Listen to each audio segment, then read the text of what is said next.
안녕하세요. 반갑습니다. AP투자연구소의 이호수입니다. 자, 오늘은 여러분들의 최대 고민, 물린 종목, 이거 없으면 손절하라는 내용을 우리 자타공인 매매에 대해서 굉장한 자신감이 있는 이진욱 전문가님과 함께 한번 말씀 나눠보도록 하겠습니다. 간단하게 소개 한마디 해주시죠. 안녕하세요. AP투자연구소에서 전문가로 활동하고 있는 이진욱입니다. 자, 오늘 이제 사실 매매에 대해서 굉장히 입증받은 내용들이 많잖아요. 네. 그래서 개인 투자자도 어떻게 하면 매매를 잘할 수 있냐? 그 첫 번째, 손절에 대한 내용 좀 여쭤보고 싶은데, 손절이 왜 어렵습니까? 왜 물리는 걸까요, 우리가?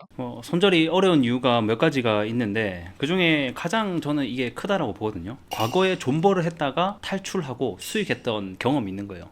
그래서 이번에도 기다리면 올라오겠지라는 생각으로 좀 들고 계신 경우가 굉장히 많습니다. 이게 과거의 수익이 저는 오히려 독이 됐다라고 볼 수도 있는데, 이게 내가 원래 중장기 목적으로 시나리오를 세워서 가져가는 거면 그 안에서도 수익도 나고 마이너스도 나고 하는 거랑 상관없겠지만, 뭐 예를 들어서 내가 돌파를 위해서 단타를 했는데 물려가지고 이제 종토방을 들어가고, 그렇게 되다 보니까 자동적으로 스윙으로 넘어가고 장기로 넘어가는 이런 케이스들이 사실 가장 많지 않을까. 그러면은 딱 쉽게 정리를 해서 어떨 때 손절을 해야 합니까? 이거를 쉽게 한번 풀어주세요. 저는 내가 매수한 기준이 소멸을 하면 좀 손절을 하라라고 말씀드리고 싶습니다.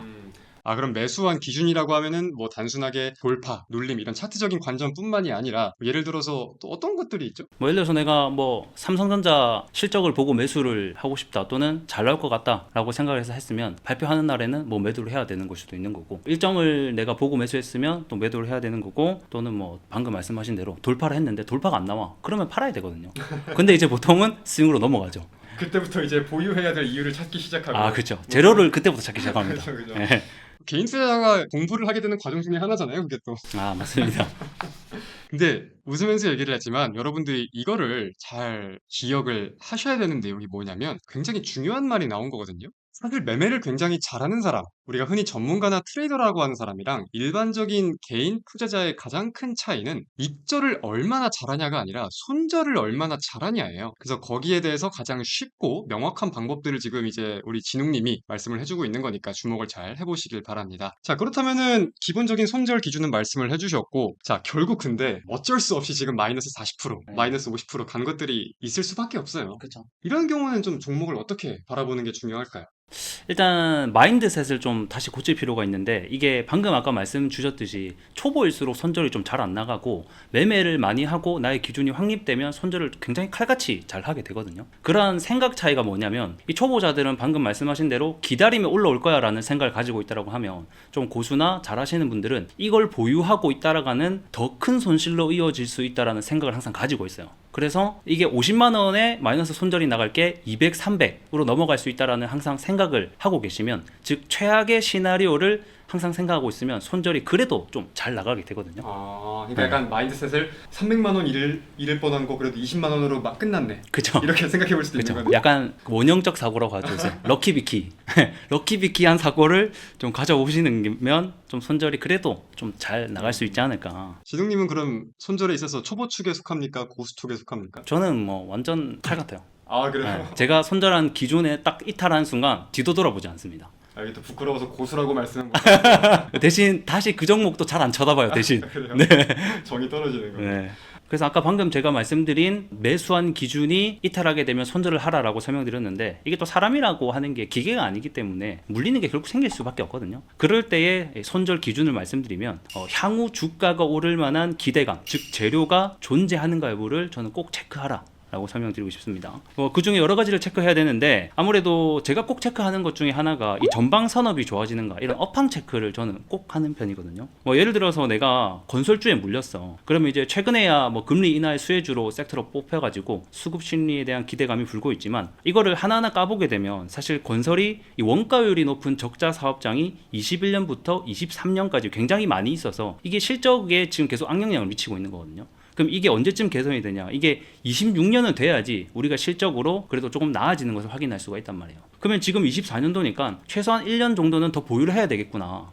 이렇게 알 수가 있다는 거죠. 그래서 이런 것처럼 내가 가지고 있는 물린 종목들에 대한 업황 체크를 꼭 해야 된다. 그리고 이제 두 번째는 아무래도 이 밸류에이션이 타 경쟁사보다 매력도가 있는가. 물렸는데도 지금 밸류가 높다. 이렇게 되면 더 빠질 수도 있겠구나. 이런 생각을 또 하셔야 될 것 같고, 그 다음에 그 제가 들고 있는 회사의 뭐 기술력이라던가 경쟁 우위도 한 번씩 좀 체크를 꼭 해보실 필요가 있을 것 같습니다. 근데 저 지금 이 포인트에서 되게 꽂힌 말이 하나가 있어요. 업종 내에서의 경쟁력이 얼마나 있냐 이런 말씀을 하신 거잖아요. 그렇죠. 저도 이걸 정말 굉장히 중요하다고 느끼는 게 밸류에이션도 마찬가지고 야, 이 기업 그래도 뭐 한다는데? 이 기업 그래도 반도체 잘 나가잖아. 반도체 관련주인데? 이렇게만 절대 생각을 하고 우리가 가져갈 수는 없어요. 그게 초보와 고수의 차이 중에 큰 것 중에 하나이기도 할 거고 반도체를 한다고 해도 반도체 내에서 어떠한 경쟁력이 있는지 어떤 굵직한 고객사가 있는지 내년 컨센서스 대비해가지고 현재 가치는 주가는 어떤 위치에 있는 건지 이런 것들을 객관적으로 따져봐야 우리가 보유할 수 있는 관점이 나오는 게 아닌가라고 생각을 합니다. 맞는 말이죠. 아, 맞습니다. 정확하게 짚어주셨습니다. 알겠습니다. 근데 또 이제 손절에 대한 내용은 아니고, 이 기업을 계속 가져가도 될까? 이런 의문들도 사실 좀 많이들 갖고 계시는 것 같아요. 그 중에 가장 대표적이었던 게, 이 기업 좋은데 거래량도 없고 주가가 안 올라간다. 이런 경우는 그냥 계속 가져가는 게 맞냐? 이런 질문들도 많이 하시더라고요. 이건 좀 어떻게 생각을 하십니까? 방금 말씀하신 저는 문장 자체가 굉장히 좀 모순이 있다라고 보는 게, 제 말이 틀렸다고요? 틀렸다라기보다는 모순이 있다. 이게 무슨 말이냐면 이게 사실 좋은 기업이면 시장에서 가만히 안 놔둬요. 그게 이제 발굴되는 데까지 기간이 오래 걸리냐 짧게 걸리냐의 차이지 결국에는 이게 원석은 발굴이 되거든요. 그래서 내가 만약에 진짜 좋은 기업이다라고 생각을 해서 들고 있었는데 이 기업이 안 가. 그러면 객관적으로 내가 이 기업이 좋다라고 하는 이유를 다시 한번 점검을 꼭 해볼 필요가 있을 것 같습니다. 이 보통은 시장의 가치를 못 받는 종목들은 다 이유가 있어요. 단지 우리가 모를 뿐이죠. 내가 모를 뿐이다. 그래서 그거를 다시 한번 점검할 필요가 있고, 사실 제일 쉬운 건 뭐냐면 내가 원래 수익이 좀 잘 나. 그리고 이런 관점으로 수익을 몇 번 잘 냈어. 그러면 자신의 관점을 다시 한번 믿어보는 것도 좋은 방법이 될 것 같은데, 내가 항상 손실이 좀 나는 사람이고 이러면 이번에도 아쉽지만 틀릴 가능성이 높지 않을까 이렇게 좀 생각을 합니다. 본인의 과거를 객관적으로 돌아봐야 되잖아요. 그리고 약간 이어가지고 제가 말씀을 드려보자면은 저는 솔직히 그렇게 생각을 하거든요.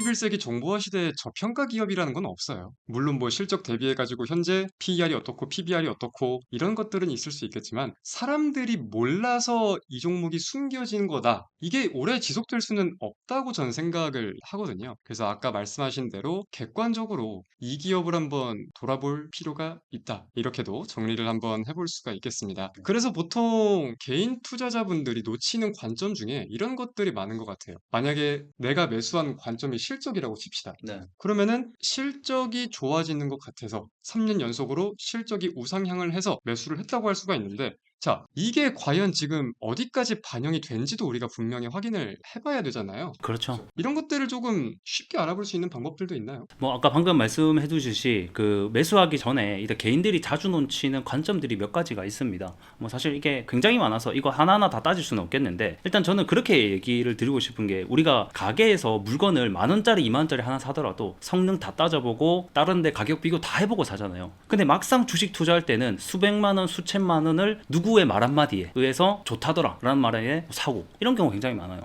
그래서 이 관점도 중요하지만 결국에는 주식 매수할 때 제대로 된 공부와 평가를 하고 좀 들어가라 라고 일단은 좀 설명을 드리고 싶습니다. 그래서 실제로 저 같은 경우에는 이게 사람의 망각의 동물이라서 이런 기준을 잘 세워놔도 까먹는단 말이에요. 막상 매수할 때는 혹하창 막 빨리 움직이는 거에 매수를 해요. 근데 저는 실제로 매매하기 전에 포스트잇에다가 내 매수의 10개명, 매도의 10개명이라는 체크리스트를 실제로 만들어가지고 초보 시절 때 항상 그거를 같이 띄워놓고 매수하기 전에 하나하나 체크해서 맞는가 부합을 하는가를 체크를 해놓고 매수했던 기억이 있거든요. 대표적인 10개명 중에 가장 좀 머릿속에 남는 게 뭐가 있습니까? 뭐 거래대금, 시장에 주도하고 있는 곳에서 놀아라, 이런 또 있었거든요, 매수 기준이. 그래서 그게 부합을 하는가도 체크를 또 해본 기억이 있네요. 아, 이거 좀 어려운데요, 근데. 종목은 이렇게 막 엄청나게 빠르게 올라가는데 10개 찾아보고 있으려면은 그래서 이게 좀 어려우실 수도 있지만, 이게 사실 뭐 단타는 또 타이밍이 될 수도 있긴 하지만, 당장 지금 내가 이 종목을 안 산다라고 해서 수익이 안 나고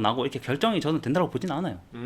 그렇기 그렇기 때문에 좀 마음을 편안하게 가지시고 여유를 가지시고 한 발자국 멀리에서 다시 한 번 더 체크를 해보시는 게 올라갈 확률이 높다라고 설명드릴 것 같습니다. 이거 되게 중요한 것 같아요. 이거 많은 분들이 놓치시는데, 생각을 잘못 하시는데, 우리가 주식을 해가지고 우리 계좌의 수익을 올려야 되는 거지. 나 이 종목으로 얼마 벌었어. 여기에 꽂혀 있으면 안 되는 거잖아요. 한 종목에 너무 일희일비를 하기보다는 전반적인 계좌 상황을 계속해서 점검을 하는 게 결국은 정답이다. 이렇게 생각을 할 수가 있겠습니다. 네. 그리고 방금 아까 말씀 주신 그 질문에 대해서 결국 답을 드리자면 기업을 볼 때 괜히 자주 놓치는 관점을 굳이 하나 뽑자라고 하게 되면 저는 이 가격이 선 반영이 되었는가를 꼭 체크하라라고 설명드리고 싶습니다. 우리가 종목을 매수한다는 것은 무언가 좋다를 알고 들어가는 거잖아요. 근데 실제 시장에서는 그 재료가 미리 선 반영이 되어 있는 경우가 굉장히 많습니다. 그렇죠. 그래서 주식은 선행 지표이기 때문에 예를 들어서 내가 엔비디아를 실적이 좋을 것 같아서 매수하고 싶으면 이미 가격 반영이 되어 있는 경우가 굉장히 많더라. 그래서 그럴 때는 보수적으로 접근을 해야 되겠고 좀 경계를 해야 될 필요가 있을 것 같습니다. 그러면 이 재료가 지금 얼마나 반영이 되고 있는지 여부도 좀 알 수 있는 쉬운 방법들이 있나요?